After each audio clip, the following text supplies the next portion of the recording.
దేవునికి స్తోత్రములు. మీ అందరికీ నా వందనములు. ఈరోజు దేవుని వాగ్దానము.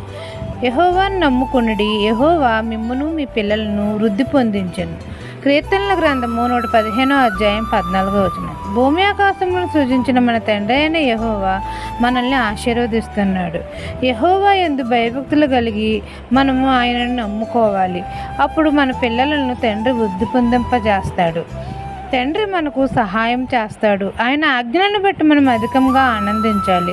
అప్పుడు మన తండ్రి మనల్ని, మన పిల్లల్ని బలవంతులుగా, శక్తివంతులుగా చేస్తాడు. ఆయన యందు భయభక్తులు గలవారికి తండ్రి ఆహారాన్ని సమృద్ధిగా దయచేస్తాడు. మంచి గోధుమలతో మనల్ని తృప్తి పొందిస్తాడు. తండ్రి కార్యములు మహిమ ప్రభావములు గలవి. మన తండ్రి దయాదాక్షిణ్య పూర్ణుడు గనుక తండ్రి మన పట్ల కృప చూపి మనల్ని, మన పిల్లల్ని వృద్ధి పొందిస్తాడు. మన పిల్లల్ని ఆశీర్వదించి గొప్ప చేస్తాడు.